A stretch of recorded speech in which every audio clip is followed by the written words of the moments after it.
لیکن اکثر ایسا ہوتا ہے کہ جو پکے الفاظ ہوتی ہیں ان کو مار ضرور پڑی ہوتی ہے. تو آپ کو بھی کیا مار پڑی ہے نہیں شو بائٹس کے دوران؟ اللہ اکبر. کہ میرا فیوچر کیا ہے، میرا مستقبل کیا ہے. تو شیطان کہتا ہے، اس کی تو کوشش ہوتی ہے کہ جو دین کی طرف چل رہا ہے اس کو ڈی ٹریک کرے، اس کو دنیا جو ہے مزین کر کے پیش کرے کہ تو کس سائڈ پہ لگا ہوا یار، اصل دنیا تو یہ ہے.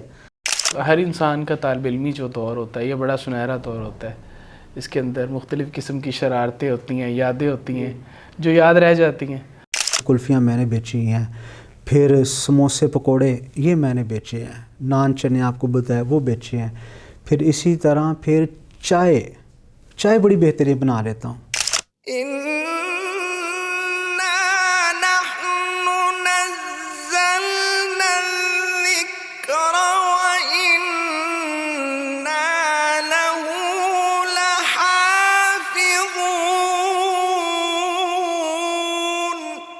بسم اللہ الرحمن الرحیم. السلام علیکم ورحمۃ اللہ وبرکاتہ.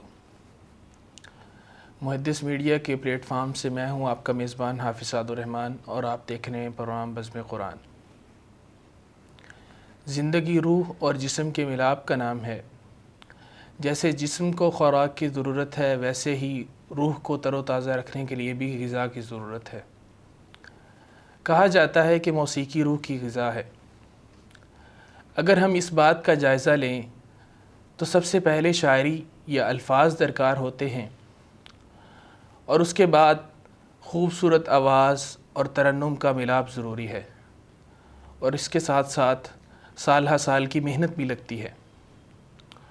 اور اس کام کو سر انجام دینے والے ہم جیسے ہی انسان ہیں جن کی سوچ کا دائرہ کار محدود ہے.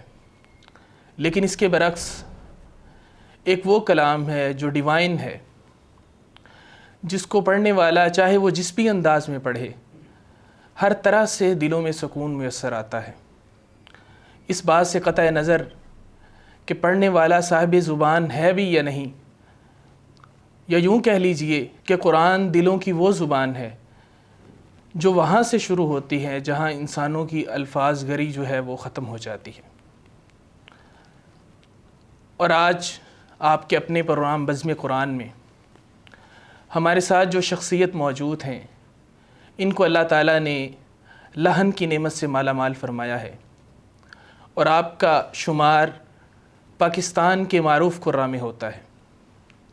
اور جب ان کا قرآن سنا جاتا ہے تو مجھے اللہ تعالیٰ کے کلام کی وہ آیت یاد آتی ہے، وَلَقَدْ آتَيْنَا دَاوُودَ مِنَّا فَضْلًا یا جبال اوبی معہ والطیر. ناظرین، ہمارے ساتھ موجود ہیں اسم بمسمى جناب قاری داؤد منشاوی حافظہ اللہ تعالی. السلام علیکم ورحمۃ اللہ وبرکاتہ. وعلیکم السلام ورحمۃ اللہ وبرکاتہ. قاری صاحب کیسے مزاج ہیں آپ کے؟ الحمدللہ، اللہ کا بڑا احسان ہے، اللہ کی بڑی رحمتیں ہیں، اللہ کا فضل ہے جس نے اپنے دین کے ساتھ، اپنے قرآن کے ساتھ ہمیں جوڑا ہوا ہے. اللہ تعالیٰ نے اپنی خدمت کا، دین قرآن کریم کی خدمت کا اللہ تعالیٰ نے موقع دیا ہوا ہے. ہم اللہ کا شکر گزار ہیں، بہت اللہ کا احسان ہے. قاری صاحب، شب و روز جو ہیں زندگی کے وہ قرآن کی خدمت میں گزر رہے ہیں، تو میں پوچھنا چاہوں گا کہ اس سفر کا آغاز کیسے ہوا، کہاں سے ہوا اور کب ہوا؟ اس بارے میں ذرا مختصراً بیان فرما دیں. دیکھیں سعد بھائی، سب سے پہلے میں آپ کا بہت شکریہ ادا کرتا ہوں کہ آپ اپنے بہت ہی خوبصورت پروگرام بزم قرآن کا حصہ بنایا اور ہمیں دعوت دی. بہت ہی خوشی محسوس کر رہا ہوں، اور اللہ تعالیٰ اسی طرح آپ کا یہ پروگرام کو کامیاب کرے اور رحمت اور برکتوں سے نواز دے. جزاک اللہ. آمین.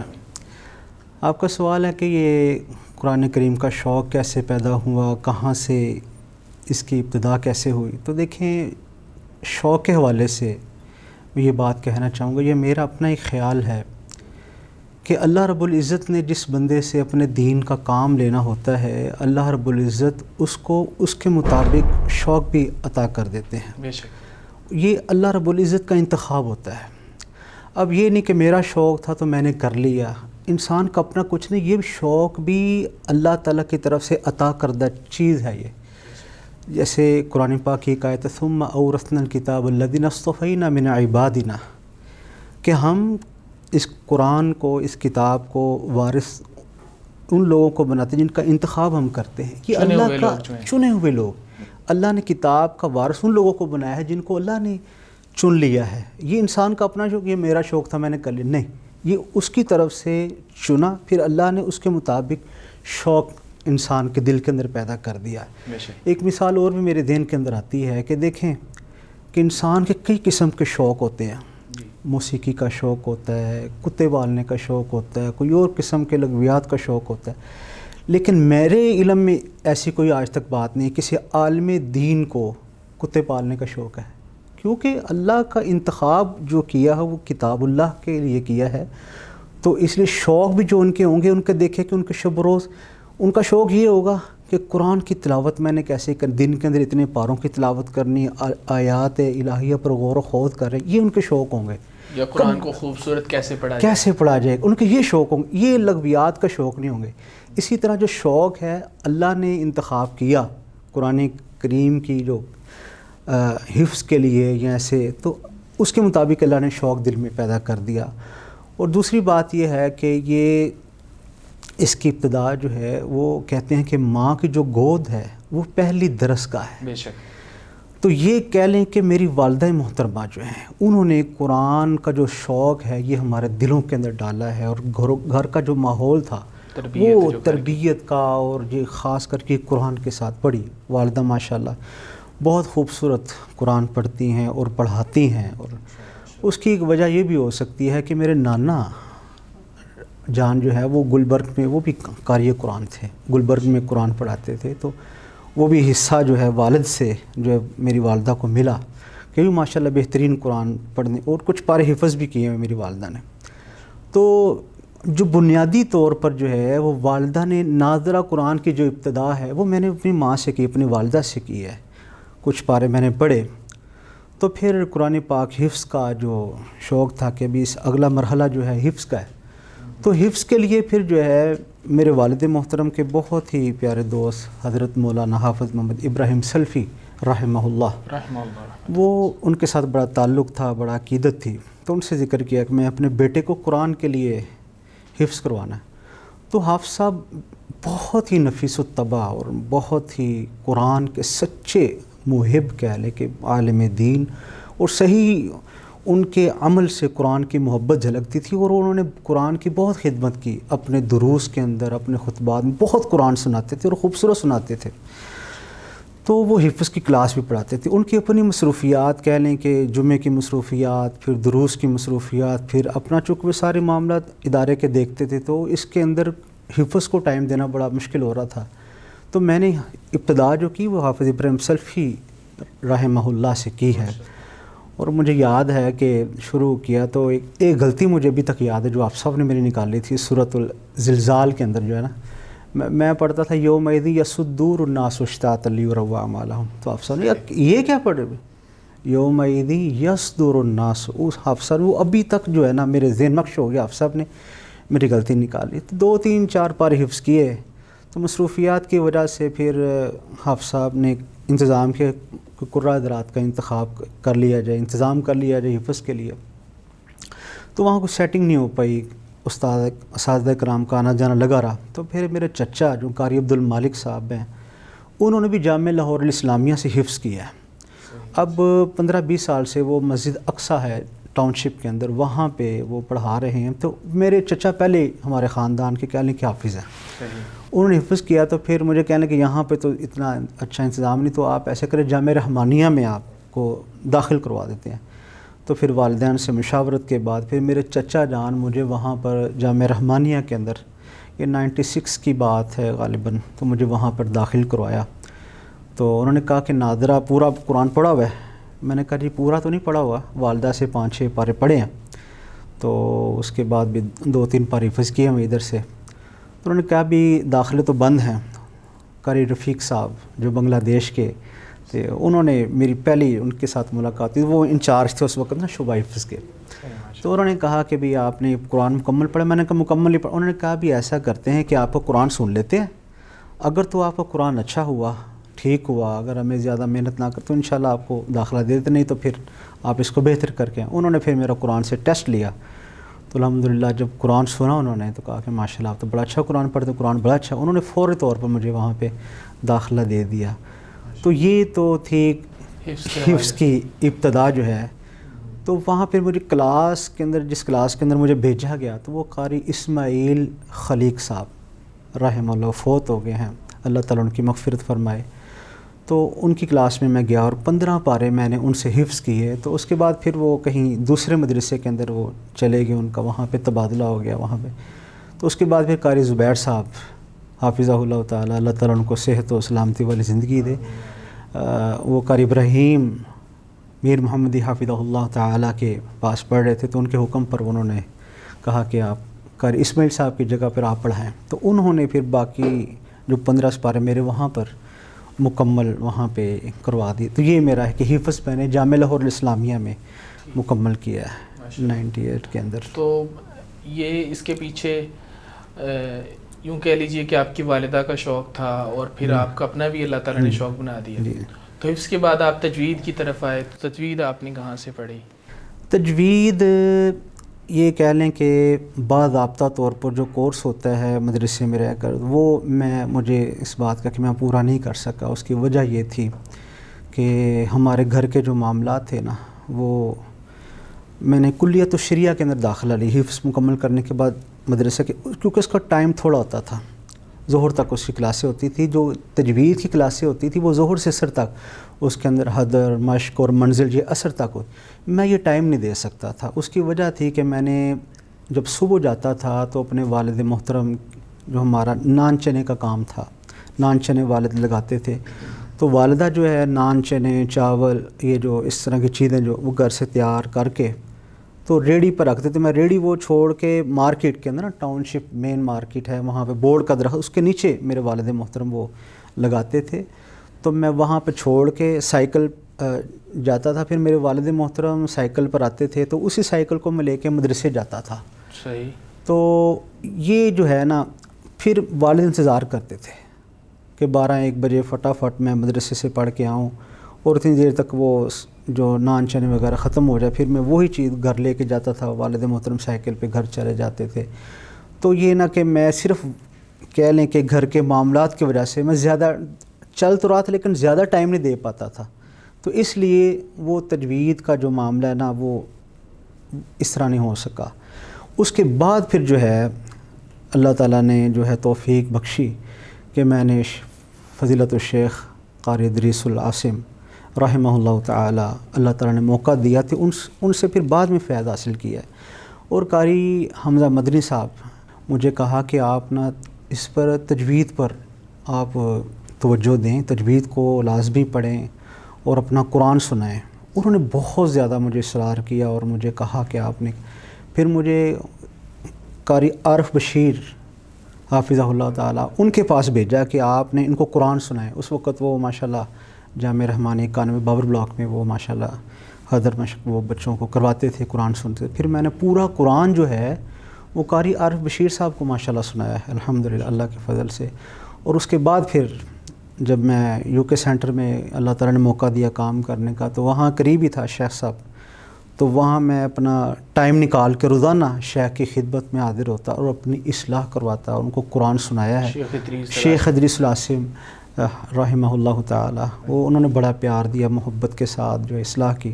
اور الحمدللہ ان کا فیض جو ہے نا الحمدللہ آگے یہ چل رہا ہے الحمدللہ. ان سے بہت استفادہ کیا الحمدللہ تجوید کے حوالے سے الحمدللہ الحمدللہ. قاری صاحب اکثر ہوتا ہے کہ بچے پڑھتے ہیں، درمیان میں کبھی شیطان غالب آتا ہے تو چھوڑ بھی جاتے ہیں بچے.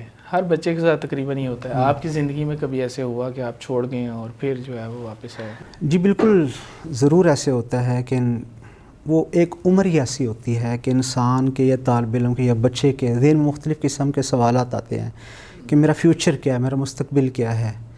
تو شیطان کہتا ہے، اس کی تو کوشش ہوتی ہے کہ جو دین کی طرف چل رہا ہے اس کو ڈی ٹریک کرے، اس کو دنیا جو ہے مزین کر کے پیش کرے کہ کس سائڈ پہ لگا ہوا یار، اصل دنیا تو یہ ہے.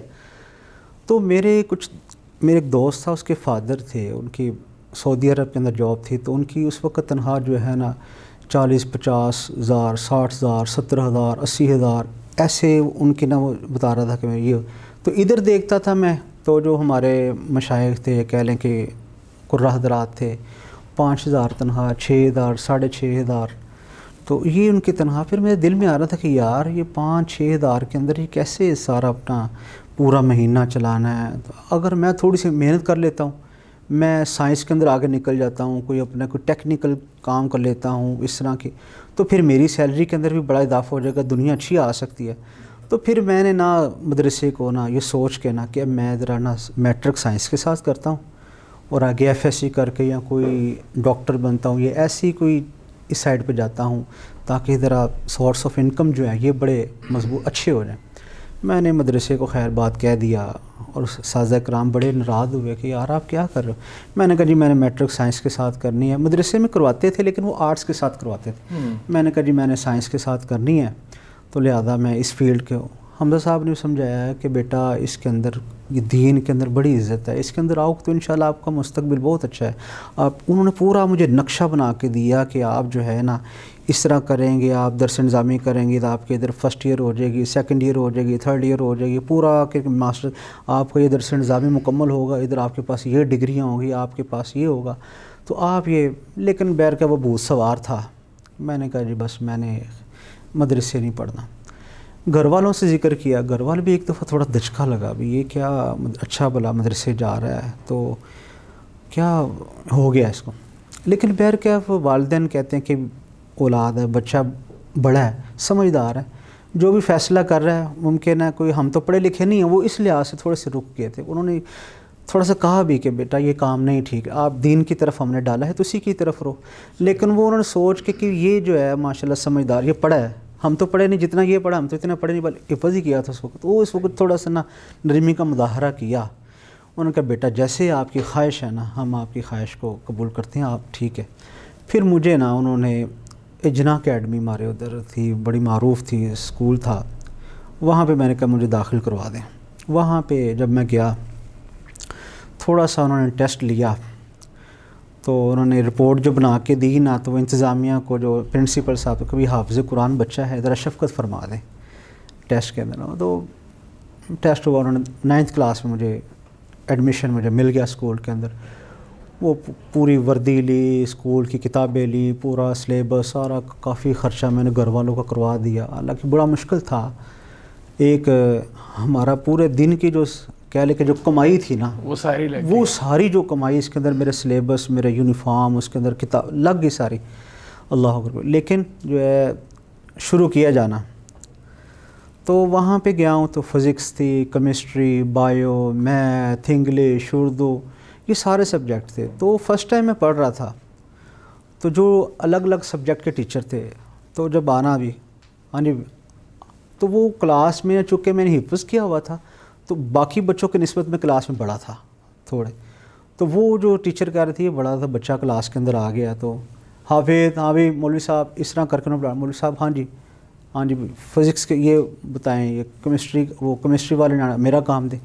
میں نے ان سے ریکویسٹ کی سر میرا نا گیپ ہے، میں نے 6ٹھی کلاس سے چھوڑا ہوا ہے، 7ویں 8ویں یہ میں نے نہیں پڑھی ہوئی، تو اب میں گیپ کے بعد 4-5 سال کے بعد اسکول کے اندر واپس آیا ہوں، تو مجھے تھوڑا سا کوآپریٹ مجھے تھوڑا ریلیکسیشن دے دیں، تھوڑا سا میرے ساتھ شفقت کریں آپ. میں انشاءاللہ مجھے سمجھ آ رہی ہے، فزکس کا پڑھاتے ہیں، کیمسٹری کا، بایو کا، جو بھی مجھے سمجھ آ رہی ہے، لیکن تھوڑا سا مجھے چلنے دے جو ہے نا آگے میں انشاءاللہ.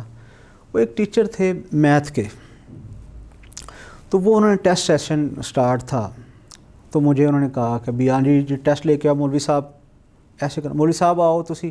باقی جو بچے تھے وہ چونکہ ریگولر تھے، وہ جیسے بتاتے سر وہ فٹافٹ کر کے لے آتے تھے. اب میں تھوڑی سی مشکل ہو رہی تھی اس کام کے اندر، میتھ کے اندر، تو میں نے کہا سر پلیز آپ تھوڑا سا مجھے ٹائم دے دیں. میں نے آپ کو بتایا ہے کہ میری یہ صورتحال ہے کہ میرا کافی گیپ ہے بیچ کے اندر. یہ کیا ہمارے اسکول کو بدنام کرو گے؟ اگر فیل ہو گئے تمہارے نہیں آتا تو پھر آپ نے کیوں 9th کلاس میں داخلہ لیا ہے؟ آپ پہلے وہ کر کے آؤ. وہ بڑا نا ڈسہارٹ کیا مجھے سے. پھر میں برداشت کر میں کوئی بات. دوسرے دن پھر وہ انہوں نے بس نا ضد میرے سے لگ گئی، ہاں بھی لے کے آؤ بھی، اس طرح پوری کلاس میں میری انسلٹ کرنی. او بھائی تم نہیں کر سکتے، میں لکھ کے دے دیتا ہوں، میٹرک بھی نہیں کر سکتے، تم نے نہیں میٹرک کرنا، اتنے بڑے ہو گئے تمہارے، تم مدرسے میں جاؤ کسی کے اندر. میں پھر نا ذہنی طور پر بڑا ہوا کہ یار یہ پہلے اچھا مدرسے کے اندر اتنی عزت، اتنا پیار، اساتذہ کرام کی محبت اور شفقت، اور ادھر الٹ صاحب ہے. مجھے تو سر کوئی بڑا دل کو مجھے ہوا. میں نے فوراً بستہ اٹھایا اور گھر کے اندر رکھا, اپنے چینج کی. دوسرے دن میں جو ہے نا مدرسے کے اندر گیا.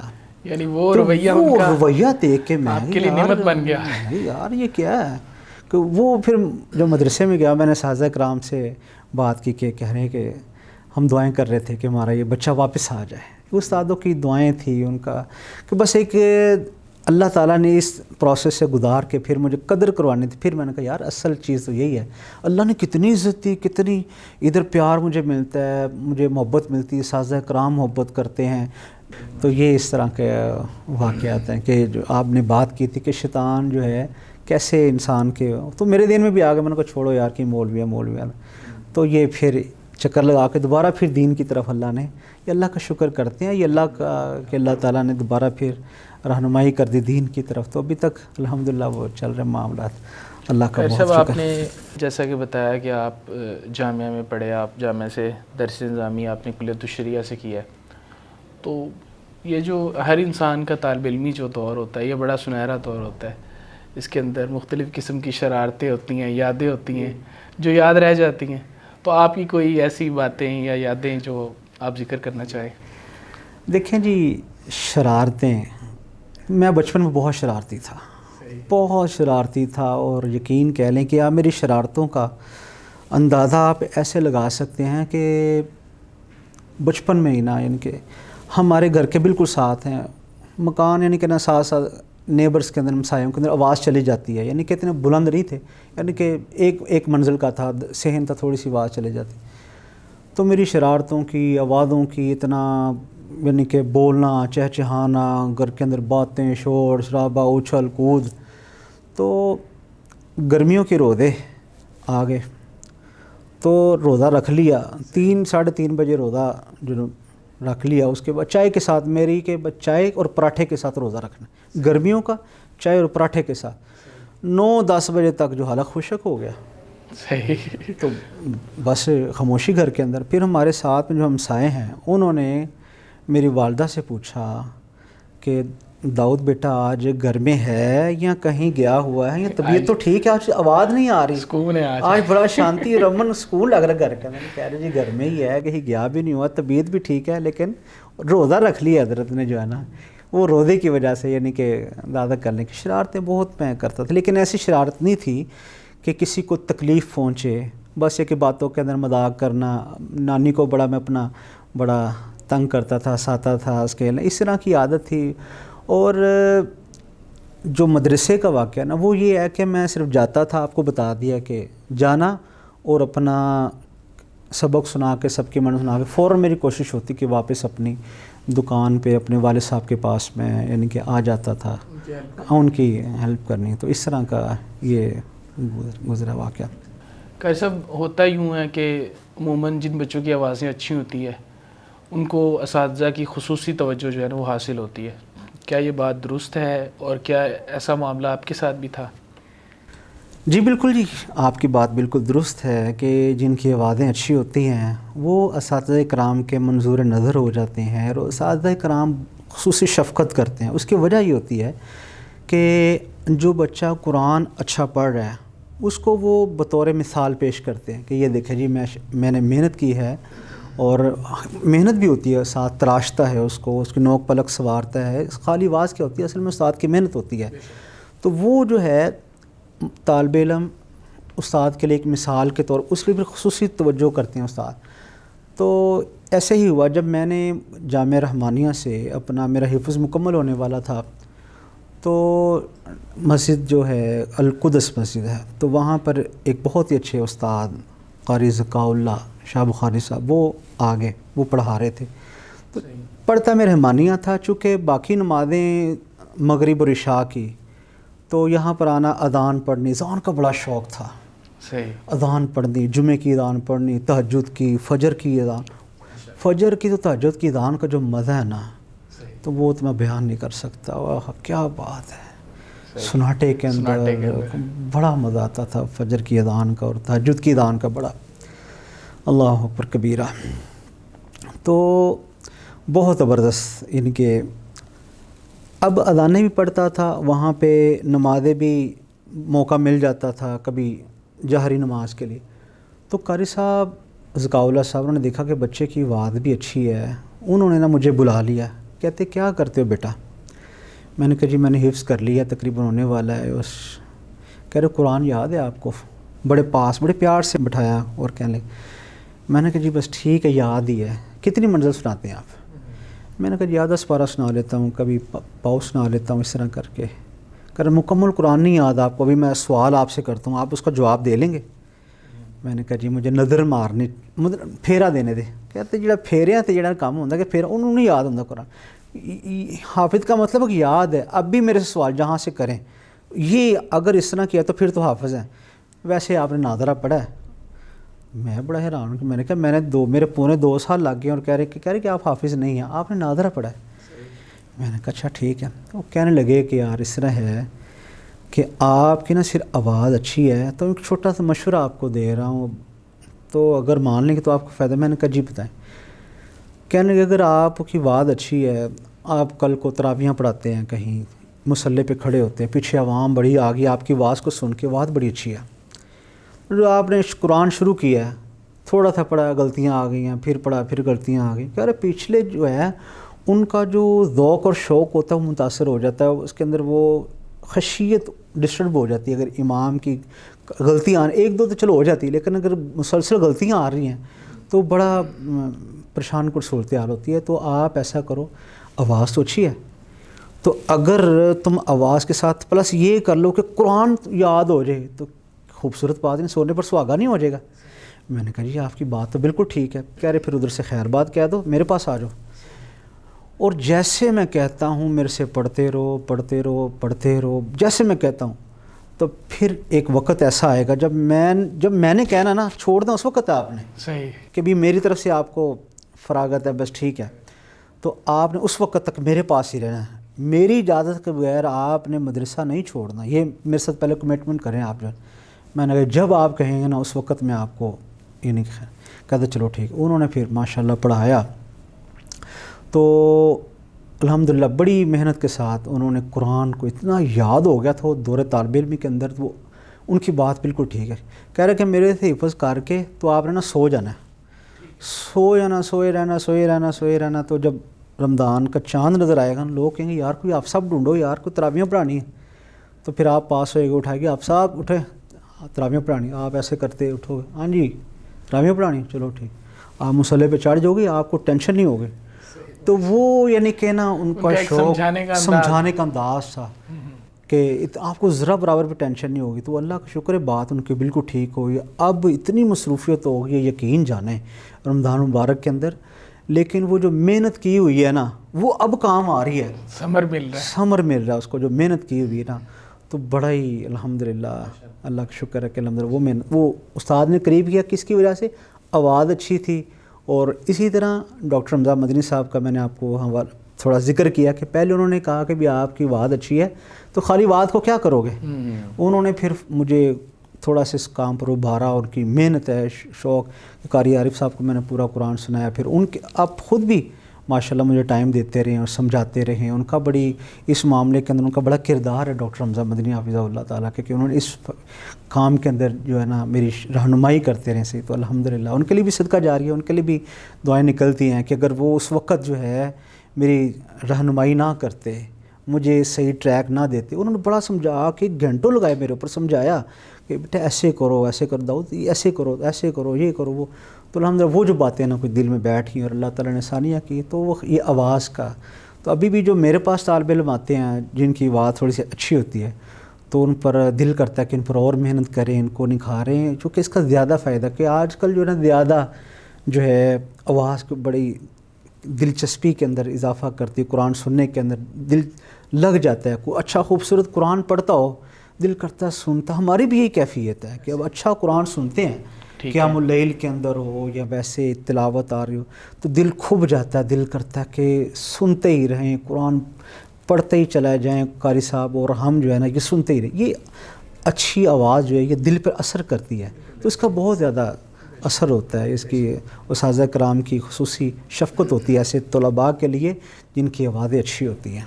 جیسا کہ آپ نے ذکر کیا کہ آپ پکے حافظ قرآن ہیں. الحمدللہ, اللہ کا شکر, الحمدللہ, اللہ کا بڑا ماشاء احسان. اللہ. لیکن اکثر ایسا ہوتا ہے کہ جو پکے حفاظ ہوتی ہے ان کو مار ضرور پڑی ہوتی ہے. تو آپ کو بھی کیا مار پڑی ہے نہیں شو بھائی کے دوران؟ اللہ اکبر, بڑا ہی دلچسپ آپ کا سوال ہے. یہ کیسے ممکن ہے کہ جو پکے حافظ ہیں جنہوں نے پہلے ان کو یہ سعادت سے محروم رہ گئے. وہ کہتے ہیں کہ جہاں استاد کی مار پڑی ہوتی نا وہاں جہنم کی آگ حرام ہو جاتی ہے. جہنم کی آگ حرام ہو جاتی ہے. اللہ اکبر کبیرہ. تو یہ ہے کہ میں نے قاری ذکاء اللہ صاحب کو آپ کو میں نے ذکر کیا ہے کہ ان کی خواہش تھی. تو ایک دن 8واں سپارہ تھا تو نا پتہ نہیں کتنا ان کا دل کر رہا تھا قرآن سننے کا. صحیح. مجھے کہتے داؤد بیٹا آج قرآن سناؤ کہ میں اتنا خوش ہو جاؤں, اتنا خوش ہو جاؤں کہ مجھے دل کو ٹھنڈ پڑ جائے. سناتا تو پہلے بھی تھا لیکن پتہ نہیں ان کا اس دن کیا موڈ تھا کہ آج اتنا پیارا مجھے سناؤ کہ مجھے جو ہے نا میرا بڑا دل کر رہا تمہارا قرآن سننے کا. ٹھیک ہے. میں نے کہا ٹھیک ہے. میں نے کہا جی بڑا کر سکتا دل کردا پیا. میں نے نا ادھر سے دھیان میرا اٹھا, میرا دھیان چلا گیا آواز کی طرف کہ میں نے آواز کو بہتر کرنا ہے کہ کر سکتا دل بڑا کردا پیا قرآن سننے تھے. 8واں سپارہ تھا تو ہمارے قاری صاحب کا یہ انداز تھا کہ وہ جب غلطی بچہ کرتا تھا نا تو وہ بیچ میں نا ٹوکتے نہیں ہوتے تھے, ہاں بھی ہاں غلط دوبارہ پڑھ نہیں صحیح, بس وہ پڑھتا چلا جا رہا ہے, غلطی آ گئی قاری صاحب نے نشان لگا دیا, باہر بھی نشان لگا دیا, غلط پڑھ دیا. بچے کو نہیں روکا, بس وہ اپنے حساب سے پڑھتا جا رہا ہے. وہ غلطی آ رہی ہے زبر کی, زیر کی, چھوٹی موٹی. وہ بعض دفعہ نا تو بچے ڈسٹرب بھی ہو جاتے کہ پریشرائز بھی ہو جاتے کہ بڑی غلطیاں ہیں. اب چھوٹی غلطی آ گئی زبر کو, یا واو مدہ کی غلطی آ گئی, الف مدہ کی زبر کو اس طرح پڑھ دیا, ان نشان لگا دیا. اس کے بعد پھر بتا دینا بیٹا یہ آپ کی اتنی غلطیاں آئی ہیں, 10 آئی ہیں, 15 آئی ہیں. ٹھیک. تو میں تقریباً پونا سپارہ میں نے پڑھ دیا. پونے سپارے کے بعد جو ہے نا ان کی بس ہو گئی کہ جو ہے نا اتنی غلطیاں آ گئی, یعنی کہ چھوٹی موٹی میں غلطیاں کرتا رہا بیچ میں آ کے نا. پھر ایک دفعہ کہ یہ 6 جون 1998 کا واقعہ ہے, مجھے ابھی تک یاد ہے. تو پھر ان کا نا بس نا وہ چاہتے کچھ اور تھے کہ میں بڑے پیارے, وہ غلطیوں کی وجہ سے ان کی طبیعت خراب, غصہ چڑھ گیا, موڈ خراب ہو گیا. ان کے پاس ایک سٹک کی تھی تو انہوں نے نا مجھے کیا کہتے ہیں ہاتھ پہ مارا. تو وہ پتہ نہیں کہ اس کا کوئی نوک تھی کہ وہ میرے نا ادھر لگ گئی, ہلکی سی, زیادہ زور سے بھی نہیں کہ بڑی ظلم کیا, ہلکی سی وہ کوئی نوک تھی وہ ہاتھ پہ لگی نا. تو میں نے اسے قرآن پاک کو پکڑا, کہہ رہے جا کے کھڑے ہو جاؤ اور دوبارہ سپارہ یاد کر کے آؤ, یہ میں دوبارہ سپارہ سننا تمہارا. اور میں نے ایسے قرآن کو پکڑا, ایسے سینے کے ساتھ لگا لو, کھڑا ہو گیا. تھوڑے سے مجھے نا گھبراہٹ سے بھی ہونا شروع ہو گئی. تو پھر اس کے بعد پھر جو ہے نا کہہ رہے کہ چلو بیٹھ جاؤ, سپارہ یاد کر کے دوبارہ میرے پاس سپارہ لے کے آؤ. پھر میں جب بیٹھا دیکھا قرآن کھولا تو پھر انگلی کا ہلکا سا جو خون تھا نا وہ قرآن کے اس صفحے کے اوپر لگا ہوا تھا. پھر میں نے وہاں پہ ڈیٹ لکھ لی, 6 جون تھا 1998. تو میں نے نا اسی لکھ لیا. تو مجھے ابھی تک وہ یاد ہے کہ جو نا مار پڑی ان کو ہلکے سے ہاتھ پہ ڈنڈا پڑا.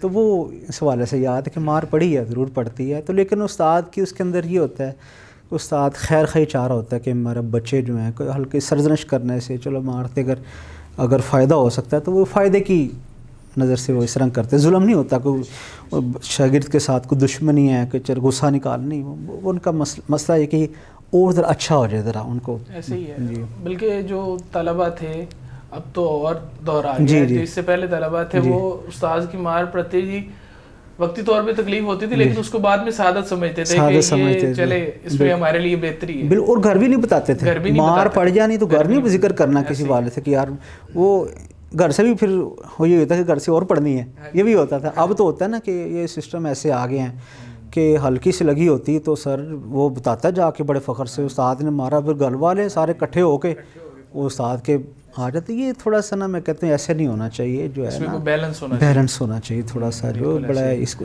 جو ہونا چاہیے اس کے اندر تھوڑا. اور یہ بات بھی ہے کہ جو بھی انسان کامیاب ہے اس کی زندگی میں کوئی نہ کوئی ایک ایسا فیز ہوتا ہے جس کے اندر وہ اسٹرگل کرتا ہے, مشکلات کا دور ہوتا ہے. تو کیا آپ کی زندگی میں طالب علمی دور میں یا اس کے بعد یا اس سے پہلے کوئی ایسا دور آیا؟ جی میں سمجھتا ہوں کہ کامیاب جو انسان ہوتا ہے, اگر اس جتنے بھی کامیاب انسان ہیں آپ اگر ان کی زندگیاں دیکھیں تو کوئی نہ کوئی ان کے پیچھے ایسی محنت ضرور ہے جو اس کو یہاں تک لے کے آتی ہے. ایسے ہی میں سمجھتا ہوں کہ جو میری زندگی ہے نا، یہ مشکلات تو نہیں کہنا چاہیے، لیکن کہ محنتیں، بڑی محنت مشقت بہت کی ہے. ہماری والدہ سے یہ چلا آ رہا ہے کہ وہ محنتی تھے، تو ان کو دیکھ کے جو ان کے اثرات کہہ لے کہ بچوں کے اندر بھی. اب میری والدہ کہہ رہے کہ جو چھوٹے ہوتے تھے تو اتنی محنت کرتے تھے کہ وہ جناح کیپ ہوتی نا، جو وہ اس کے اندر جو ہے نا کوٹ کا کپڑا لگتا تھا.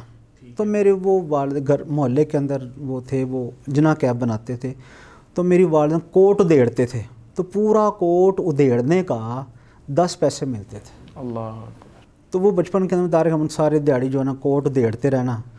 تو میں نانی کے گھر جاتا تھا، دیکھتا تھا وہ اتنا پیپا جو ہوتا ہے نا، ٹین ہوتا ہے 16، وہ بٹنوں کے ساتھ بھرا، اتنے خوبصورت باہر کے جو لنڈے کے کوٹ آتے ہیں جو ہے نا، تو بڑے بڑے خوبصورت اس کے اندر بٹن ہوتے تھے. تو وہ ہوتا تھا کہ بٹن اتار دیتے، وہ کپڑا استعمال ہوتا تھا جناح کیپ کے اندر. یہ دوسری ٹوپیاں بنتی ہیں اس کے اندر جو ہے. تو والدین نے بھی اس طرح محنت کی اور اپنے سارے معاملات چلائے ہیں، اور والد محترم نے بھی بڑی محنت کی ہے. اور میری بنیادی تعلیم کے اندر والدین کا بڑا کردار ہے. انہوں نے مشکلات کے باوجود، یعنی کہ انہوں نے کہا کہ بیٹا آپ نے پڑھنا ہے، دین پڑھنا ہے، اللہ کے لیے کام کرنا ہے، انہوں نے وقف کیا ہوا ہے. والدہ جو ہے اتنی ان کے تکلیف کے باوجود، ان کا نا شوگر کے اندر زخم ٹھیک نہیں ہوتا، وہ پھوڑے نکل آئے اتنا پیچھے کمر کے اندر اس طرح کر کے. تو انہوں نے چیک بھی نہیں کروایا. بھی ہمارا وقت چیک کرانے پہ اگر ڈاکٹر کہے گا بھائی آرام کرو، یہ کرو، وہ کرو، تو ہمارا تو سسٹم ہی نہیں چلے گا، چیک ہی نہیں کروایا. تو لیکن وہ بگڑ گیا جب چیک کروایا. تو انہوں نے کہا شوگر کا مسئلہ ہے، یہ تو شوگر کا بھی نہیں پتا تھا پہلے. تو انہوں نے آپریٹ کیا کہ بھی آپریٹ کرنا ضروری ہے. تو جسم سے اتنا یقین کریں کہ انہوں نے گوشت کو کاٹ کے نا جو ہے نا آپریشن کیا ہے. اور اس کی ٹریٹمنٹ کے لیے وہ ہوتی تھی بوتل ہوتی تھی پانی کے ساتھ وہ صاف کرنا جو وہ تھا. پھر پائیوڈین تھی، وہ پٹیاں رکھ کے پائیوڈین کے اندر بھگو کے نا 10 پٹیاں 15 پٹیاں وہ جسم کے حصے کے اندر آ جاتی، وہ بند کر کے پھر اس کے اوپر لگا کے اس طرح اتنے. لیکن پھر بھی ہم حیران ہوتے کہ اتنا کیسے کام کیا انہوں نے. اتنے بڑے پتیلے تھے، وہ چنوں کا پتیلا اٹھا کے رکھنا ریڈی کے اوپر، بونگ پائے ہوتے تھے اس کا اٹھا کے رکھنا، برتن رکھنے. انہوں نے بس اس طرح کیا. پھر میں نے آگے پھر جب امی نے تیار کر دینا ساری رات مسالے وغیرہ، صبح نماز کے بعد تیار کر دینا، پھر ہم نے اٹھنا تو پھر ریڈی کو چھوڑ کے آنا ہے مین مارکیٹ کے اندر. پھر ابو نے آ جانا، پھر میں نے مدرسے چلے نا، پھر مدرسے سے پھر میں نے ڈائریکٹ اپنے ابو کے پاس آنا ہے کہ ابو جی میرا انتظار کریں. ایسے راہ دیکھتے ہو میرا پتر کدھروں آ رہا ہے. ٹھیک ہے، میں نے سائیکل پہ آ رہا ہونا فٹافٹ، یار آج تو میں کدوں کا ویلا ہوا یار، تو دیر کرتے. میں کہ ابو جی تو چھٹی ہونی ادو ہی آنا ہے نا. اچھا چل بیٹا میرے فٹافٹ ہوں. اور سامنے دکان تے گئے، ادھروں 10 روپے اندر کو لینے نے، 15 روپے اندر کو لینے نے، تو 20 روپے اندر کو لینے. وہ لے کے تے پھر میں نے ان سے پیسے لے کے برتن وغیرہ جو تو وہ لے کے لا کے پھر وہ ریڈی گھر میں لے کے جانی. مرحلہ یہ آتا کہ سبق کیسے یاد ہوتا تھا. اب حفظ کا سبق بھی سنانا. پھر میں نے کیا کرنا ہے کہ جب سائیکل پہ جانا ہے تو چھوٹا پاکٹ سائز قرآن ہوتا تھا. پھر میں نے اس کو نا جس صفحے پہ میرا سبق ہوتا ہے اس کے اندر انگوٹھا رکھ لینا اور اس کو فولڈ کر کے نا ہینڈل کے ساتھ ایسے پکڑ لینا. ماڈل ٹاؤن کی ایف بلاک ادھر گلیوں سے ہوتا ہوا ای بلاک کے کرتے صبح خالی ہوتی تھی. لنک روڈ تھوڑا سا گزار کے یہ تھوڑا سا رش، باقی گلیوں کے اندر سے جانا. ایسے ایک ہینڈل پکڑا ہوا ہے اور ایک ایسے پکڑ کے 10-15-20 منٹ کا سفر تھا سائیکل کے اوپر ہمارے گھر سے جامعہ رحمانیہ کا. تو راستے کے اندر ہی جو ٹائم 10-15 منٹ کا ملنا اس کے سبق یاد کرنا اور وہاں کچھ ٹائم مل جانا تو میں سبق سنا لینا. تو بات آپ نے سوال کیا کہ مشکلات، تو بڑا کام کیا ہے. کلفیاں میں نے بیچی، گھر میں کلفیاں بنا کے وہ بھی مارکیٹ کلفیاں میں نے بیچی ہیں. پھر سموسے پکوڑے یہ میں نے بیچے ہیں. نان چنے آپ کو بتایا وہ بیچے ہیں. پھر اسی طرح پھر چائے بڑی بہترین بنا لیتا ہوں. ہوٹل کے اندر جو ایک چھوٹی سی دکان تھی وہاں سسٹم شروع کیا ہے چائے تو چائے بھی بناتا رہا ہوں. یعنی کہ محنت بڑی کی، محنت مزدوری کے اندر یہ سارا آسان نہیں ہے. بڑی محنتیں اس طرح کی چلتی رہی تو ابھی تک چل رہی ہیں. اللہ کا شکر ہے کہ چل رہے معاملہ. ماشاء اللہ. اب تو آپ کا شمار اساتذہ میں ہوتا ہے، تو زمانہ طالب علمی میں آپ مقابلہ جات میں بھی شریک ہوتے تھے؟ اگر شریک ہوتے تھے تو وہ کون سے مقابلہ جات تھے؟ بہت سے مقابلات جات میں حصہ لیا. تو میں صرف ایک بات بتانا چاہتا ہوں کہ انسان کو محنت کرنی چاہیے، مقابلوں کے اندر حصہ لینا چاہیے. اور الحمدللہ پہلے جب میں کالج کے اندر میں نے داخلہ لیا، science college, government science college وحدت روڈ پہ، میں نے ایف اے کے اندر میرا داخلہ ہوا. تو وہاں پہ پہلے کالج لیول پہ کمپٹیشن ہوا، اس کے اندر میں نے الحمدللہ پورے کالج میں ٹاپ کیا. پھر انہوں نے آدھے لاہور کے جتنے کالجز بنتے ہیں نا، ان کے 2 حصوں کے اندر ڈیوائڈ کر دیا لاہور کو. آدھے لاہور کے اندر جتنے کالج آتے ہیں ان کا مقابلہ کروایا، اس کے اندر میری پہلی پوزیشن تھی. پھر پورے لاہور کے جتنے بھی کالجز آتے ہیں بوائز اینڈ گرلز، ان کو ملا کے کمپٹیشن کروایا، تو اس کے اندر بھی میری جو ہے پہلی پوزیشن ہے. پورے لاہور کے اندر میں نے ٹاپ کیا ہے اس نے قرات کے اندر. پھر اسی طرح بہت سے مقابلہ جات ہوتے ہیں، اس کے اندر نمایاں پوزیشن ہے. پھر انٹرنیشنل لیول پہ مقابلہ پاکستان آرٹ پروموٹرز انٹرنیشنل انہوں نے کروایا اسلام آباد کے اندر، اس میں بھی حصہ لیا. اس کے اندر میری نمایاں پوزیشن ہے، مجھے انٹرنیشنل ایوارڈ جو ہے حسن قرات کے اندر وہاں سے مجھے ملا ہے. تو یہ کہ مقابلہ جات کے اندر حصہ لیا ہے، پوزیشن آئی اور بعد دفعہ نہیں بھی آئی تو اس کے اندر پریشان نہیں ہونا چاہیے، ہمت نہیں ہارنا چاہیے، بھاگ دوڑ سے باہر نہیں ہونا چاہیے، محنت جاری رکھیں انشاءاللہ. تو ہاں یہ وہ حصہ لے لیتا ہے نا وہ کامیاب ہے. ہم کتاب اللہ کی ہم تلاوت کریں، نیکیاں تو کم از کم ملیں گی نا. تو اس لیے جو ہے یہ مقابلہ جات کے اندر حصہ لیا، اللہ نے بڑی نمایاں پوزیشنوں سے نوازا ہے الحمدللہ. ماشاءاللہ. قاری صاحب سب سے اہم بات جو میرے بھی ذہن میں آتی ہے اور طلباء کے ذہن میں بھی اکثر آتی ہوگی کہ ایک تو بچہ ہے جس کو اللہ تعالیٰ نے جو ہے وہ آواز کی نعمت سے نوازا ہے، چونکہ یہ اللہ کی طرف سے ایک خاص نعمت ہے، اور ایک ایسا بچہ جس کے پاس آواز نہیں ہے. تو کیا جو بچہ جس کے پاس آواز نہیں ہے وہ بھی محنت کے ذریعے یہ جو مقام ہے یہ حاصل کر سکتا ہے کہ قرآن اچھا پڑھے، اس کو خوبصورت انداز میں پڑھے اور وہ مقابلہ جات میں شریک ہو سکے؟ دیکھیں جی، آواز کا جہاں تک معاملہ ہے نا، یہ گاڈ گفٹڈ چیز ہے، یہ اللہ کی طرف سے عطا چیز ہے.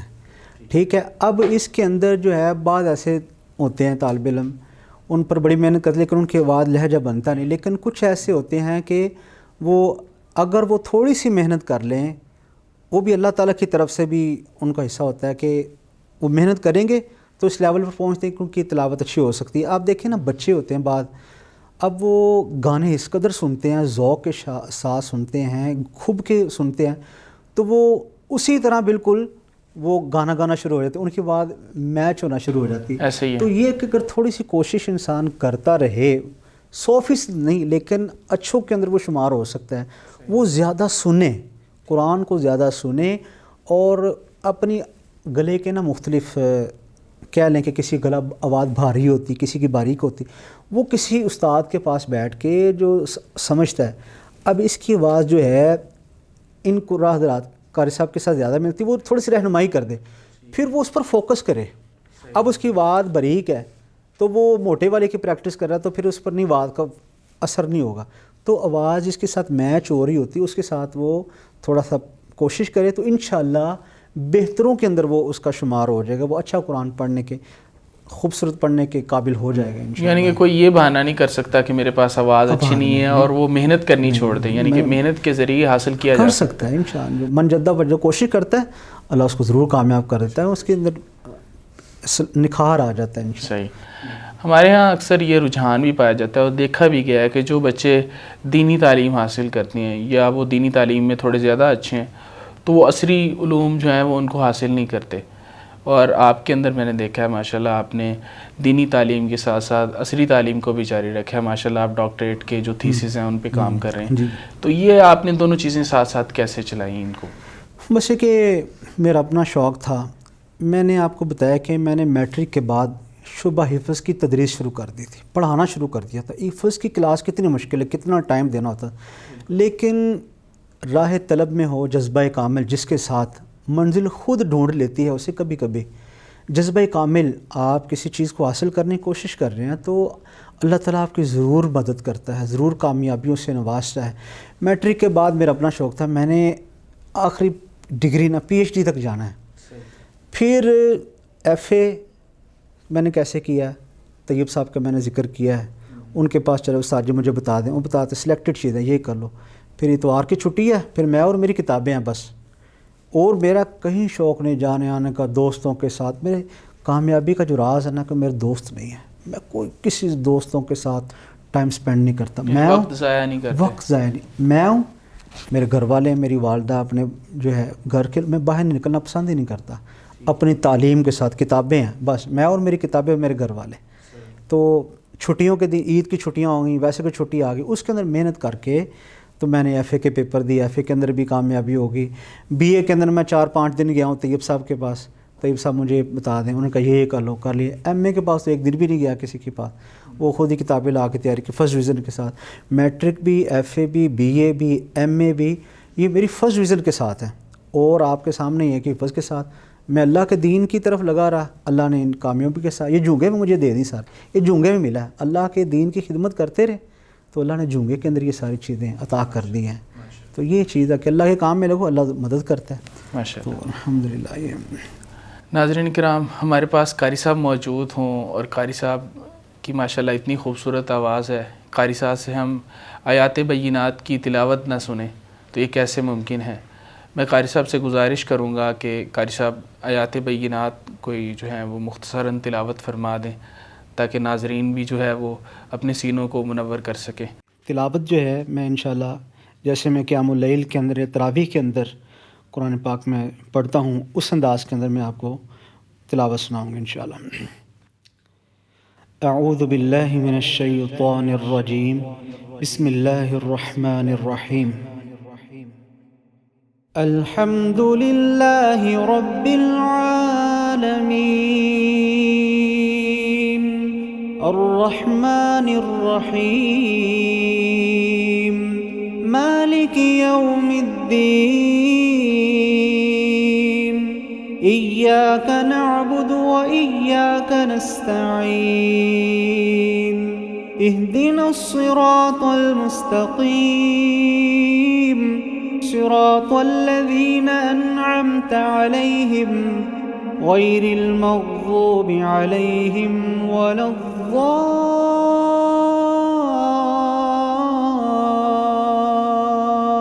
الضالین آمین.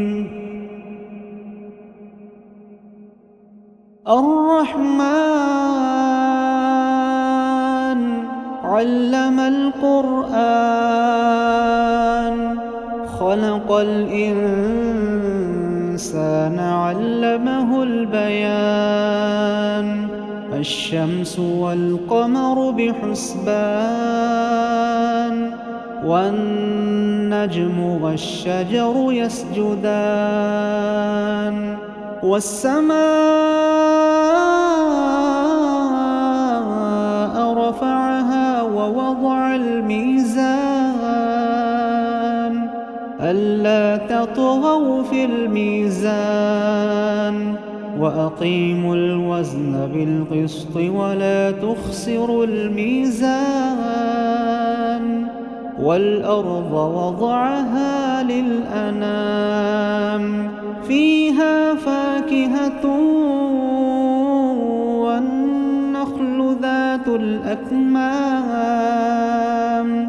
والحب ذو العصف والريحان فبأي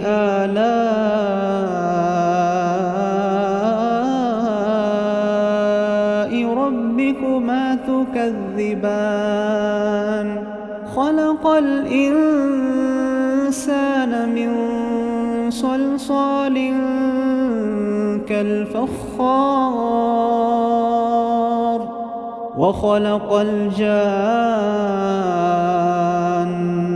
من مارج من نار فبأي آلاء ربكما تكذبان رب المشرقين ورب المغربين فبأي آلاء ربكما تكذبان